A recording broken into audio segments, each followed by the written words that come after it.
지난주 말씀에서 주님은 새 포도주를 낡은 가죽 부대에 넣는 자가 없나니 새 포도주는 새 부대에 넣어야 할 것이라고 하셨습니다. 여기서 새 포도주는 주님의 말씀입니다. 낡은 가죽 부대는 옛사람의 마음입니다. 그러니까 옛사람의 마음으로는 주님의 말씀을 받을 수가 없다는 겁니다. 새 포도주는 새 부대에, 새 포도주 주님의 말씀은 새 부대, 새 마음, 거듭난 마음, 가난하고 갈급한 심령으로만 받을 수가 있다는 말씀입니다. 그래서 우리의 기도 제목이 무엇이었습니까? 내 마음이 새 부대가 되게 하여 주소서. 그래서 주님의 말씀을 받을 수 있게 하옵소서. 여러분, 이 기도 제목으로 매일 기도하시기를 바랍니다. 왜냐하면 우리 마음은 가만히 놔두면 낡은 부대가 됩니다. 우리 마음은 날마다 새로워져야 되기 때문에 그렇습니다. 여러분, 우리 마음이 새 부대가 되면 어떤 일이 일어날까요? 주님 말씀을 사모합니다. 주님 말씀을 갈망합니다. 주님 말씀이 꿀송이보다 더 단 것입니다. 근데 낡은 가죽 부대가 되면 어떻게 됩니까? 말씀에 별 관심이 없습니다. 말씀에서 점점 멀어지게 됩니다. 여러분, 내 마음이 새 부대인지 낡은 부대인지 어떻게 알 수 있을까요?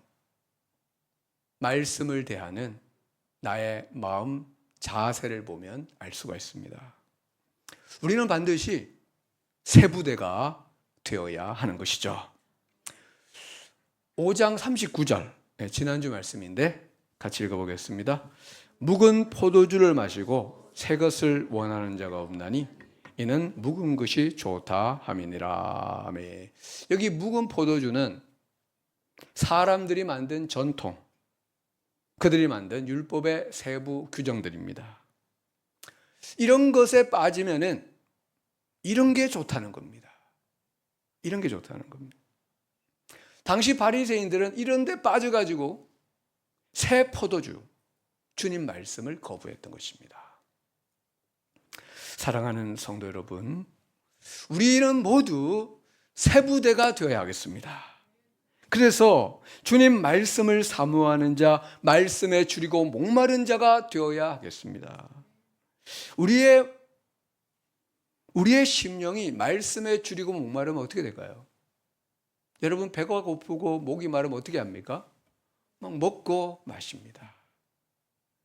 우리의 심령이 말씀에 줄이고 목마르게 되면 말씀을 막 먹고 마시게 됩니다.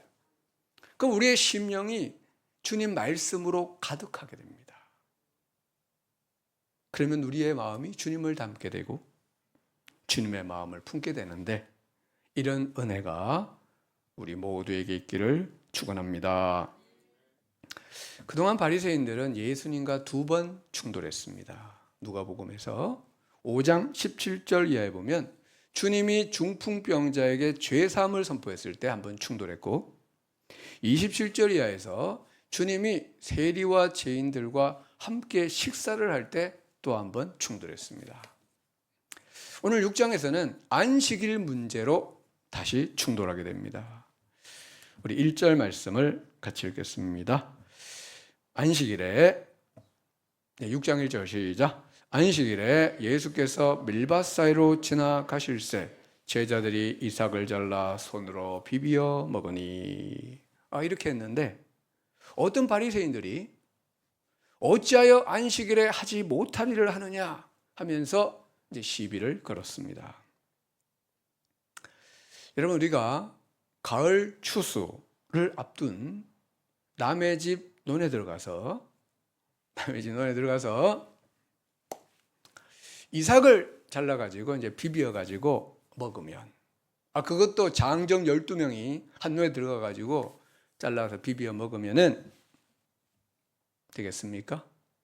안 되겠습니까? 요즘 그렇게 하면은 사람들에게 욕을 먹을 수 있고 또 고약한 주인 만나면은 고소를 당할 수도 있습니다. 근데 당시 유대 사회에서는 이게 아무런 문제가 되지 않았습니다. 왜냐하면은 하나님께서 허락하셨기 때문에.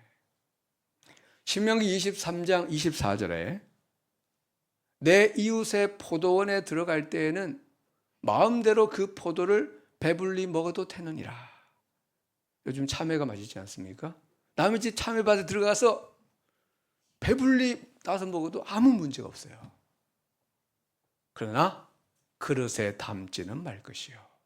따가지고 포대에 담아가지고 나오면은 이건 이제 도둑질이 됩니다. 거기서는 먹어도 2개, 3개 먹어도 아무 문제가 없습니다. 25절 내 이웃의 곡식밭에 들어갈 때에는 네가 손으로 그 이삭을 따도 되느니라. 손으로 따가지고 먹는 것은 아무 문제가 없습니다. 손으로 따봐야 얼마나 따겠습니까? 그러나 내 이웃의 곡식밭에 낫을 대지는 말지니라. 막 해가지고 가면 안 된다는 겁니다. 여러분, 하나님은 왜 이런 율법을 주셨을까요? 가난하고 배고픈 사람들을 위해서 주신 겁니다. 하나님은 사랑과 긍휼의 마음으로 이런 규정을 주셨고, 하나님의 백성들이 이런 넉넉한 마음을 가지고 살기를 원하셨습니다. 뭐 배고픈 사람이 와서 좀 한두 개 따먹어도 괜찮은 그런 마음.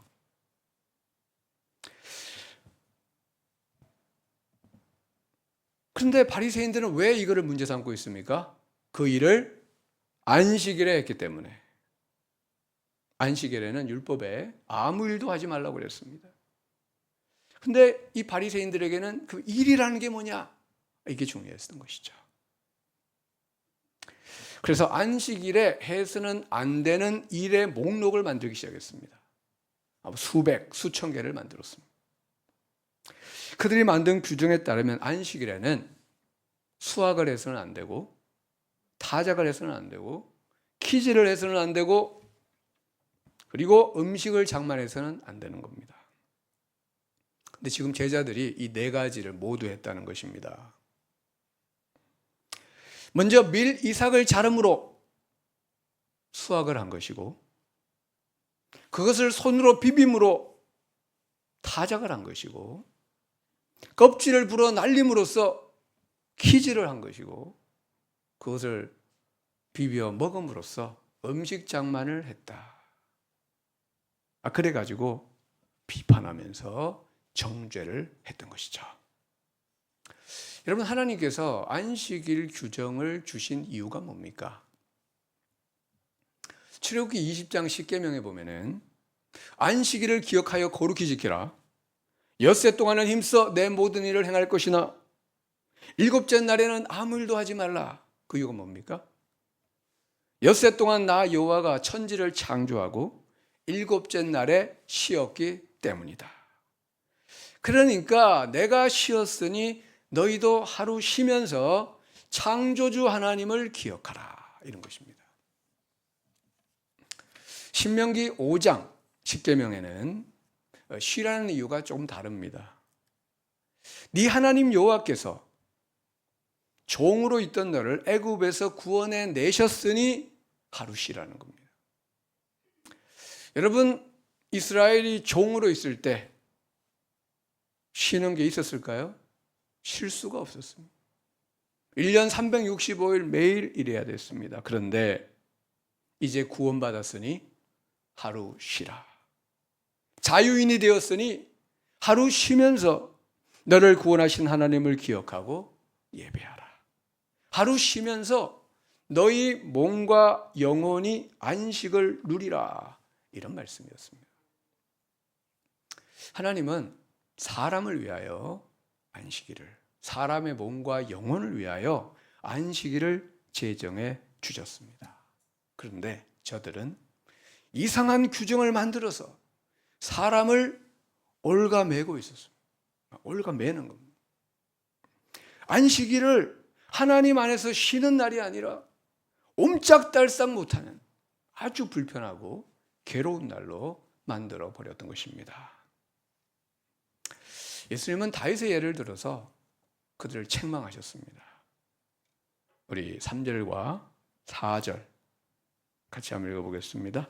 예수께서 대답하여 이르시되 다윗이 자기 및 자기와 함께 한 자들이 시장할 때에 한 일을 잃지 못하였느냐.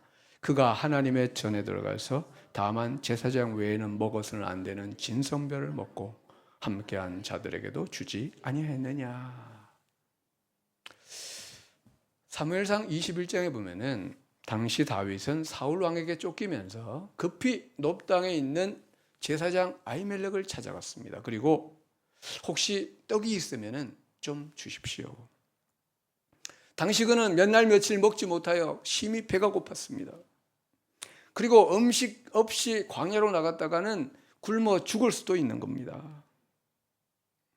그때 제사장이 다른 떡은 없고 물려낸 떡, 진설병만 있는데 이것이라도 주랴 이렇게 했어요.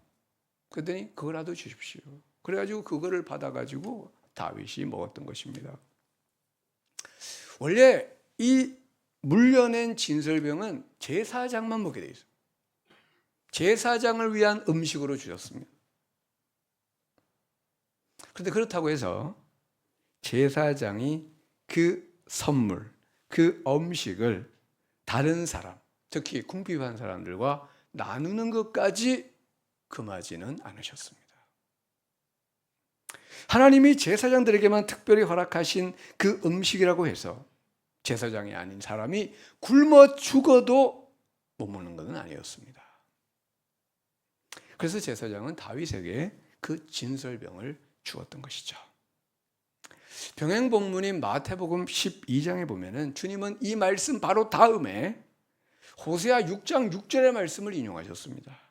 마태복음 12장 7절 나는 자비를 원하고 제사를 원하지 아니하려 하신 뜻을 너희가 알았더라면 무죄한 자를 정죄하지 아니하였으리라. 나는 하나님은 자비를 원하고 제사를 원하지 아니한다. 그럼 하나님은 제사나 예배를 원하지 않는다는 뜻입니까?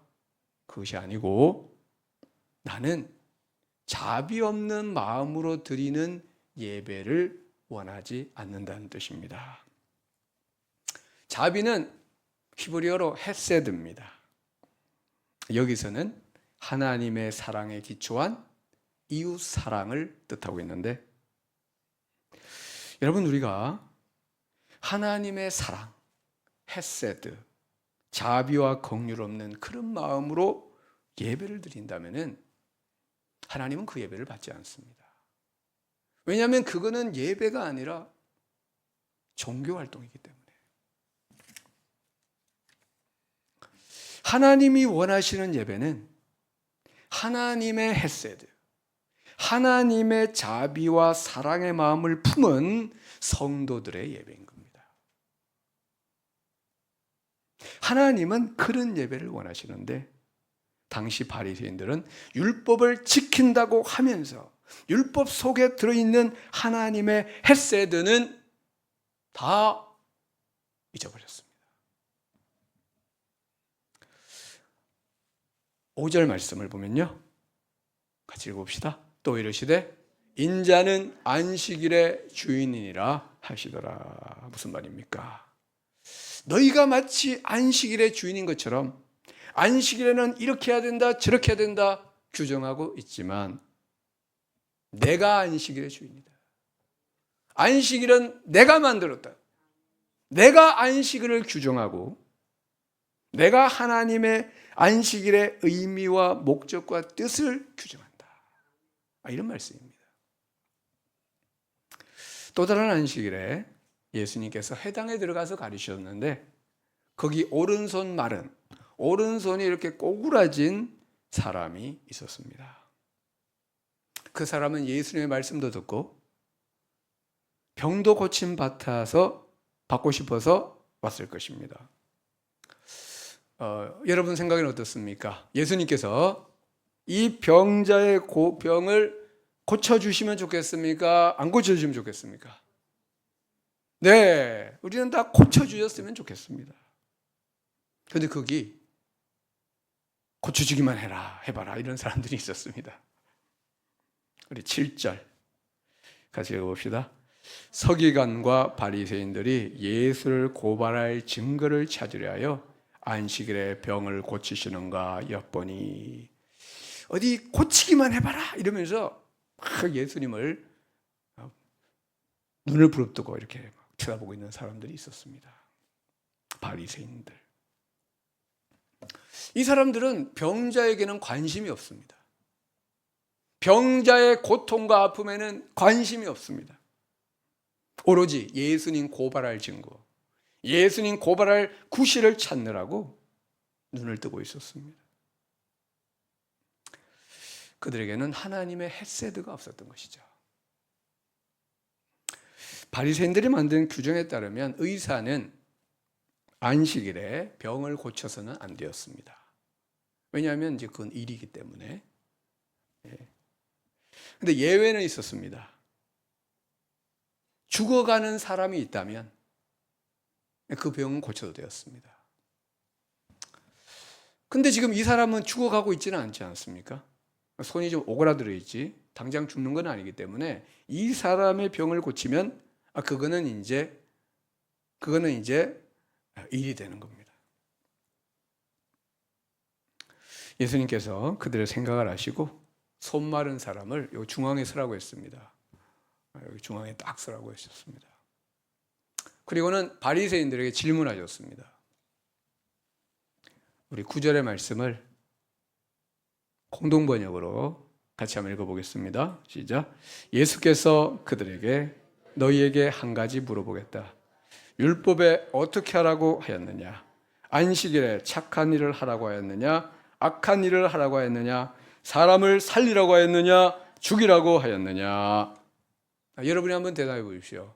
안식일에 착한 일을 하라고 하셨습니까? 악한 일이라고 하셨습니까? 안식일에 사람을 살리라고 했습니까? 죽이라고 했습니까? 네, 살리라고 했습니다. 율법이 그렇게 말하고 있습니다. 그런데 저들은 지금 안식일을 지킨다고 하면서 악한 일을 하고 있습니다. 막 예수님이 미워 죽겠는 겁니다. 예수님 고발할 구실을 지금 찾고 있습니다.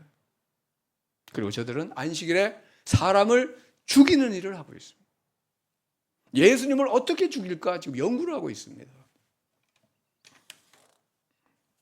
예수님은 무리를 둘러보시고 그 사람에게 손을 내밀라고 했습니다.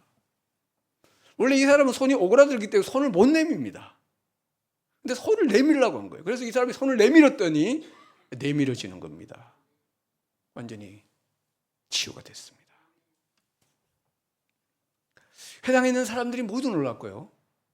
또 많은 사람들이 매우 기뻐했을 겁니다. 그런데 11절 바리새인들은 노기가 가득하여 막 예수님이 병자 고쳤는데 막 화가 잔뜩 났습니다. 지금 화낼 일입니까? 화가 잔뜩 났습니다. 예수를 어떻게 할까 하고 서로 의논하니라. 병행복문 마태복음 12장에는 바리새인들이 나가서 예수를 어떻게 죽일까 의논했다. 어떻게 죽일까 의논했다고 되어 있습니다. 여러분, 이런 바리새인들을 보면 어떤 생각이 드십니까? 참 별종들이다, 뭐 이런 생각 드십니까? 네, 참 별종들이죠. 저는 예전에 이 성경을 읽으면서 성경에 이 바리새인에 대한 이야기가 왜 이렇게 많이 나오냐, 여기만 나오는 게 아니고 막 계속 나옵니다. 그리고 23장, 24장에 가면 두 장을 그냥 막 바리새인에 대한 이야기만 예수님이 하고 있습니다. 왜 이렇게 바리새인이 많이 나오느냐.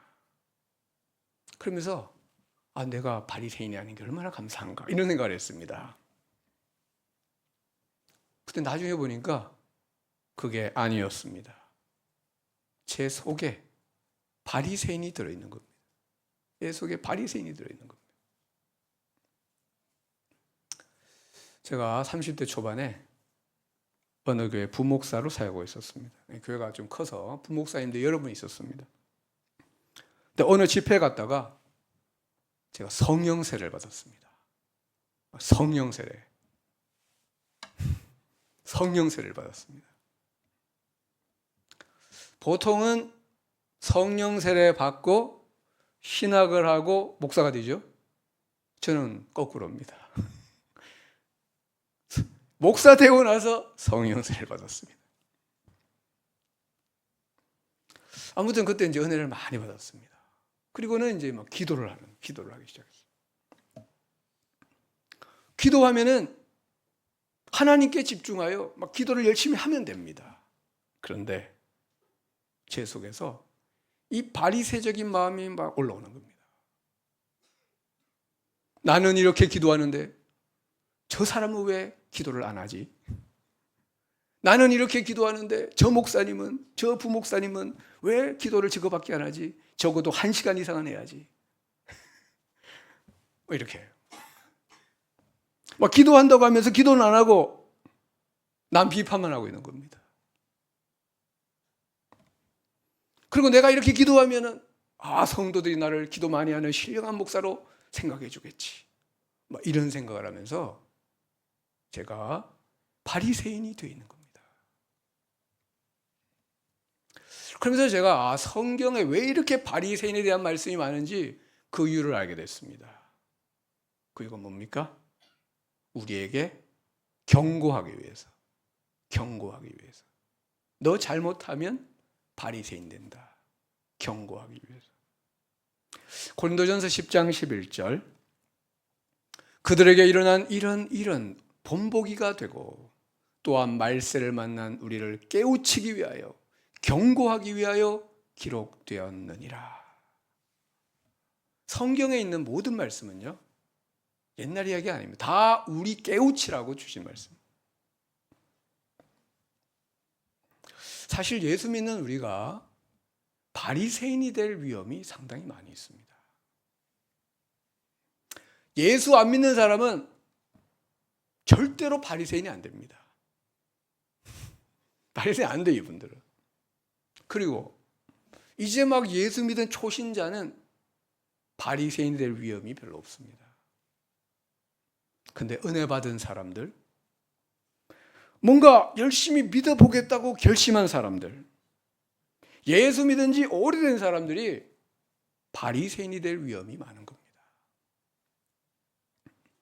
제가 신앙생활을 해오면서 그리고 목회 경험에 의하면은 예수 믿은 거의 대부분의 사람이 이 바리새인의 위험을 경험하게 됩니다. 이거 없이 그냥 가는 사람은 거의 없는 것 같아요. 아니, 우리는 이 바리새인의 모습과 평생 씨름을 하는 겁니다. 보통 사람들이 예수 믿고 은혜 받으면 신앙생활을 열심히 이제 하려고 합니다. 막 열심히 해보자. 그래서 주일도 성수하고 교회 봉사하고 헌금 생활하고 새벽 기도회를 드리기 시작합니다. 좋은 일입니다. 그러면은 감사와 기쁨으로 그냥 열심히 하나님 바라보고 하면 됩니다. 그런데 우리 마음 저 밑에서 바리새인의 마음이 샥 올라옵니다. 왜냐하면 우리가 예수 믿고 의롭다 받았지만은 우리 안에 아직 부패한 본성이 남아있기 때문에. 그리고 사람들이 알아주기를 원합니다. 내가 이렇게 하니까 사람들이 알아주기를. 안 알아주면은 서운해합니다. 삐집니다. 그리고 다른 사람을 봅니다. 주님 보는 게 아니고 다른 사람. 나는 이렇게 봉사하는데 저 사람 왜 안 하냐? 나는 이렇게 기도하는데 저 사람 왜 기도 안 하냐? 비판하고 판단하고 정죄하는 것이죠. 여러분, 우리는 어쩌면 평생 이 바리새적인 마음과 싸우는, 내 안에 있는 이 바리새적인 마음과 평생을 싸우는 겁니다. 그래서 바리새적인 마음이 올라올 때마다 우리는 회개해야 됩니다. 날마다 자기를 부인해야 됩니다. 내 몸을 복종시켜야 됩니다. 우리가 이것을 깨닫고 이를 위해 기도하고 회개하고 자기를 부인할 때 성령님이 우리 마음에 임하셔서 우리 안에 낡은 가죽부대를 제거하시고 새 부대, 새 마음, 부드러운 마음 주실 줄로 확신합니다.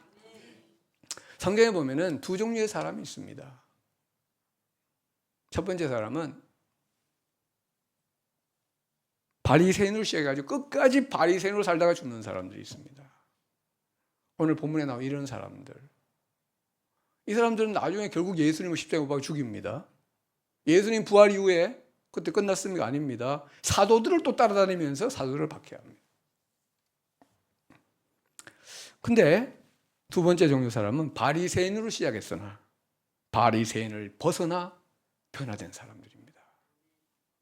대표적인 이런 사람이 많이 있는데 대표적인 두 사람이 있습니다. 첫째는 니고데모. 니고데모는 원래 바리새인이었습니다. 근데 밤에 예수님을 찾아왔다가 변화가 되고, 바리새인들이 예수님을 어떻게 죽일까 모의할 때 예수님을 변호했습니다.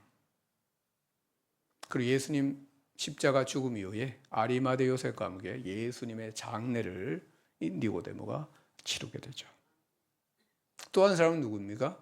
아주 대표적인 사람이 있는데, 바울. 이 사람도 원래 바리새인이었습니다. 바리새인 중에도 아주 극렬파였어요. 이 사람. 보통 사람이 아니고 아주 극렬파였습니다. 근데 이 사람이 변화가 됩니다. 예수님 믿고. 그래서 날마다 뭐라고 고백했습니까? 나는 날마다 죽노라.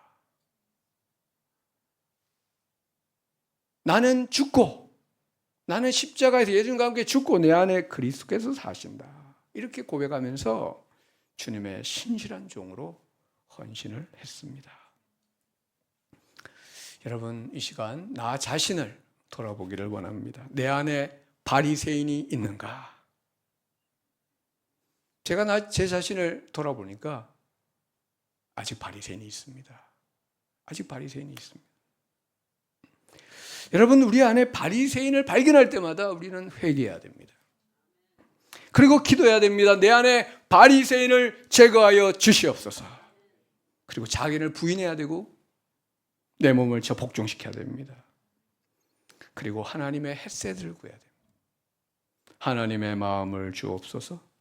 하나님의 마음으로 예배하게 하시고 하나님의 마음으로 다른 사람을 보고 그들을 섬기게 하여 주시옵소서. 그래서 우리 모두 이 니고데모 바울처럼 이 바리새인을 넘어가야 됩니다. 바리새인을 벗어나야 됩니다. 바리새인을 벗어버리고 주님의 신실한 종으로 다 쓰임받기를 주의 이름으로 축원합니다. 기도하겠습니다. 사랑해 주 하나님 아버지, 우리에게 십자가 안에 죄 사면의 구원의 은혜를 주셔서 감사합니다. 그런데 우리 안에 바리새인이 들어있음을 보게 됩니다. 주님, 회개하오니 용서하여 주시고 우리 안에 있는 바리새인을 제거하여 주시옵소서. 날마다 자기를 부인하게 하시고 내 몸을 복종시키게 하옵소서. 하나님의 헷세들을 우리 마음에 부어주셔서 하나님의 마음을 품고 예배하게 하시고 하나님의 마음을 품고 다른 사람을 섬기게 하옵소서. 우리도 니고데모처럼 바울처럼 바리새인을 넘어 주님의 신실한 종으로 쓰임받게 하여 주시옵소서. 예수님의 이름으로 기도드리옵나이다. 아멘.